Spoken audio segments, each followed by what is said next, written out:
All right, welcome back. Wait, time out. So do you think when people click on the link to listen to the podcast and they hear you screaming at the top of your lungs, they're going to keep listening, I promise. You think, hey, I'm going to listen to this butthole talk. Right. Absolutely. I think that's one of the first things that goes through their mind. So we're off for spring break. How was y'all spring break? Welcome back to the throne room, since he forgot to say that. I said that. No, you said welcome back. I said welcome back to the throne room. There we go. Now you have. Okay, he interrupted you in that. So thank you, Sean. Thank you so much. So joining me this week, we got Seth, Nico, and Sean. Why am I always announced last? All right. On this episode, we got Sean, Nico, and Seth. And I'm your host, Alex King, as always.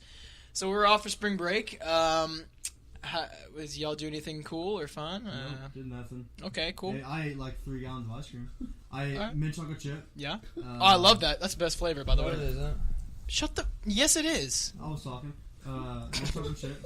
Vanilla with magic shelf. If you haven't had it, you need to. Yeah. I slept on it. And then some cookie two-step. All 3 of those. Okay, I've come to the conclusion that cookie two-step is too much in my mouth. It's too much going on. I get like... It's like cookie overload. I can't have that much cookie at one time. I can't. Yeah, so it's too... Like, I can't eat a lot of cookie two-step. It's too much cookie in my mouth. But I love them all for the chocolate, dude. Rocky Road, mint chocolate chip, peppermint bark. Rocky Road might be the most disgusting ice cream. Rocky You Road? like all the nuts in there? Huh? You like all the nuts in there? I like the nuts, marshmallows, chocolate ice I cream. don't like Give all me the all. hard crunch. I'm just been not a big nut guy. Like I just don't like nuts. I am a big nut guy. See, I'm not. Yeah. I don't like nuts. Yeah. I'm not a big pickle guy either. I don't like pickles. I don't like nuts.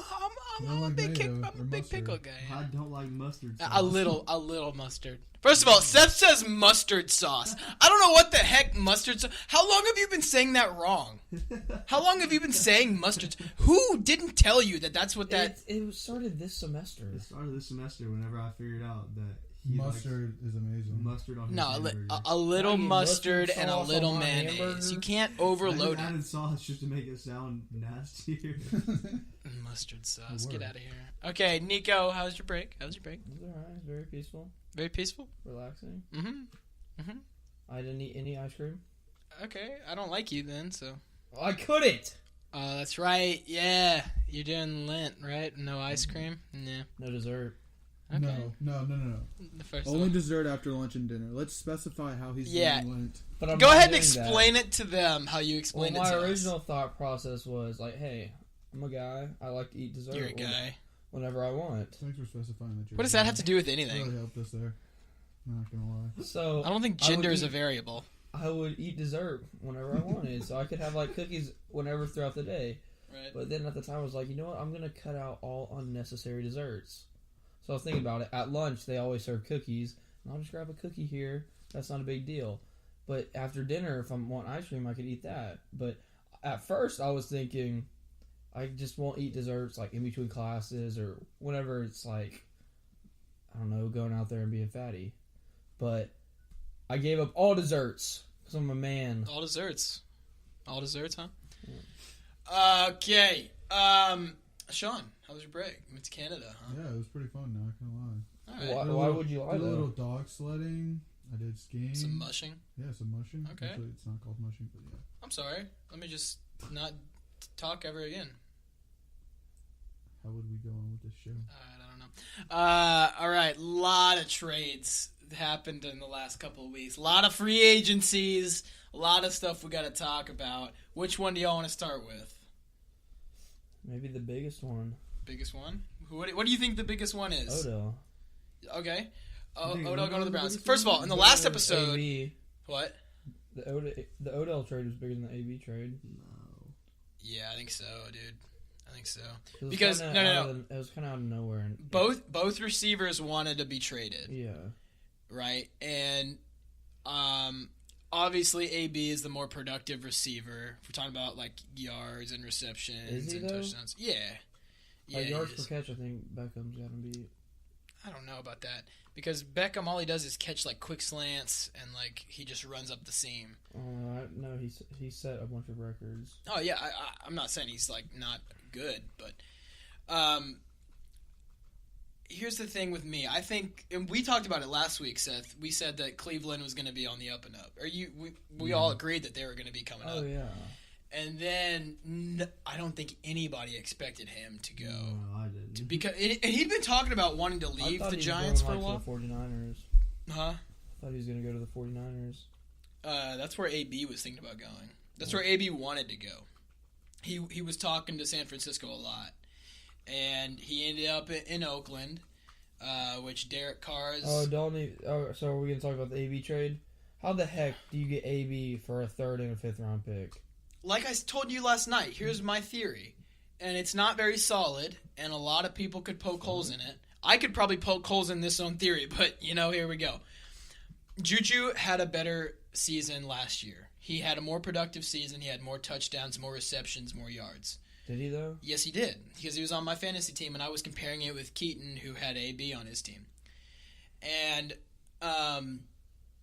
so I think obviously the Steelers don't underestimate him, but because Juju had a better year, they're looking at Juju and saying, okay, Juju's on the up and up. AB might be on the downward slope as far as his career goes. I don't personally think that. I think AB is going to be a great receiver no matter where he goes, but I think Pittsburgh was like, yeah, we can get a 3rd and 5th pick, maybe get lucky with like a Tom Brady type player, not like necessarily like a quarterback, but Big Ben is on his way out. But maybe they're thinking, okay, he didn't do as good this season. Why don't we hedge our bets? And it's a bullish bet. Don't get me wrong, but maybe they're thinking, okay, it's not worth anything higher because we have this all-star receiver. Yeah. And they got a solid running back in James Conner this year, so that'll take stress off of their receiver position. And Big Ben solid. So. But AB's just a talent that you don't get rid of. No, he's not. And that's why I'm saying I disagree with it, too. I just think in the mindset of Pittsburgh, that's what they're thinking. Which is stupid. Juju played in one more game than him. Juju had 7 more receptions than him. He had like 150 more yards than him. Mm-hmm. But Antonio Brown had twice as many touchdowns as Juju. Juju had 7. Brown had 15. It's a big stat. It's a big stat, yeah. But I mean, you take that into account with the yards and receptions, and it's like, okay, those are goal line touchdowns, which are big. Don't get me wrong, but those are things that can be done in the run game and with other players. So yeah, I think they look at that and they're like, okay, we got a solid running back this year that outplayed Le'Veon Bell. And we have a solid quarterback that we've had for a decade. So I don't know about that one, but what about Ben? About outplayed Le'Veon Bell. Yeah, dude. James Conner blew out Le'Veon. He only had 900 yards. He didn't even have 1,000 rushing yards. Yeah, Le'Veon didn't either in the season before. Dang. He had like 800. He just roasted you, so. Yeah. Okay, well, while Nico tries to figure out what's real, we'll continue with the show. So back to Odell. How good will the Browns be now that they have 2 good receivers from the SEC West in LSU? I don't think the Browns are going to be like they'll make the top playoffs. team. They'll play. You think they'll make the playoffs? Yeah, the playoffs, but I think they'll make the playoffs. I don't think they'll. I think they'll make first round, but they have a lot of weapons. We looked at the Rams and the Chiefs last year. My hand's up in the air right now. If there was a camera, they'd see that. Okay, go ahead. In 2017, Le'Veon Bell had 1,300 rushing yards. 2013? In 2017, Le'Veon Bell had 1,300 rushing yards. That's rushing yards. Receiving yards, on top of those 1,300, he had 655 receiving yards. So, 2,000 yards from scrimmage. James Conner had 800 rushing. And 2,400 passing. Let's go down to receiving. Sorry. ESPN sucks. God, hey, they might sponsor he had us. Careful. 490 yards receiving. Yeah, so he did better. Sponsor us. How did he do better? There was something we saw. What was that stat we saw that it was like way better than Le'Veon in the year before? Was it touchdowns? Yeah, maybe. He had like twice or three times as many touchdowns or something like that. Okay. was something crazy. James Conner It had was 12 ridiculous. touchdowns last year. Le'Veon Bell Maybe it was like average yards. had 9, so he had 3 more touchdowns. Nah. But Le'Veon Bell had 400 more rushing yards and 400 more receiving yards. Point being, James Conner's a better running back. Not at all. All right. Well, thank you for fact checking. Fact check Nico out here in the streets, balling on a budget. Falling on a budget. So, how good do you think the Browns will be with Odell? They're going to win with the AFC North. Do you think they'll win the division? Yeah. Okay. Who's up there? The Steelers. The Browns will beat them. Who's up there? The Ravens. Ravens are salty too. No, who's in the North? Is it Ravens? I don't know my divisions as well as I should. I know like 5/6 of them, or 7/8 of them. Okay, yeah, it's Yes. Browns, Steelers, Ravens, and Bengals. Yeah. So yes, they will win it. The Ravens are Ravens good too, will be though. good, but Ravens will be a close second, if not first. no. Here's the thing, though. Ravens have a good coaching staff. I don't know about the Browns. With who? I don't know about The the Browns coaching Browns staff. were It's been in and out. 0-8 year after year. they're like 1-7 with what's his name? I don't know the Hugh- coach's name, but Hugh- I don't even know. no, I don't know his name, but they have not been as consistent in the coaching pool as the Ravens have, and it's gonna take play calling, to get that view of it. But Well, I mean, they had half the season with Hugh Jackson, and then once they fired him, they won like 3/4 of their games. Like, yeah, it's good, but it's a whole new team. I don't know. They have more weapons, I think, on offense, but obviously it's gonna come down to coaching and if their offensive line can back up Nick Chubb and keep the quarterback safe. I mean, keep Baker safe, so he can make plays in the pocket, extend plays like he did at OU and even last year. But if their O-line doesn't work out, then it'll be another Texans situation where they got big weapons, but they can't protect the quarterback, and then Deshaun Watson gets sacked, and he becomes the most hit player in the world. most sack player. Yeah, most sacked, hit both too, even after the throw.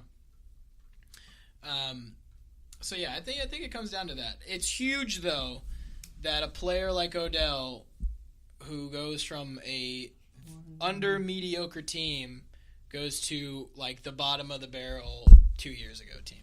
You know what I mean? Yeah, but they're not bottom of the barrel anymore. No, exactly. They're better than the Giants now. That's for sure. They're better than a lot of teams. They're better than the Texans.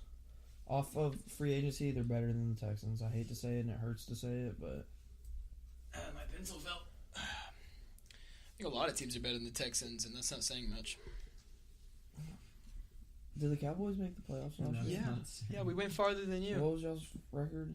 Like Y'all, what, 9-7? 9-7. Calm down. 9-7. Jeez, relax. We had double-digit wins. Y'all had one more win than us. 10-6. Yeah, y'all had one more win than us. But we made to round 2 of the playoffs, and y'all only made it to round 1. You played the Colts. Oh, you played the Colts. The Colts are going to be a very good team. Yeah, they're going to be good. They got a good offensive line. Really good offensive line. And that means a lot in this day and age. Why can't I think of his name? And here's the thing. Even Quentin Nelson is the best guard in the NFL, and he was a rookie. Mm-hmm. Yeah, that's what I'm saying. They got a great offensive line. They're insane. And because look, Andrew Luck isn't like an all-star. He's a great quarterback. He's not an all-star.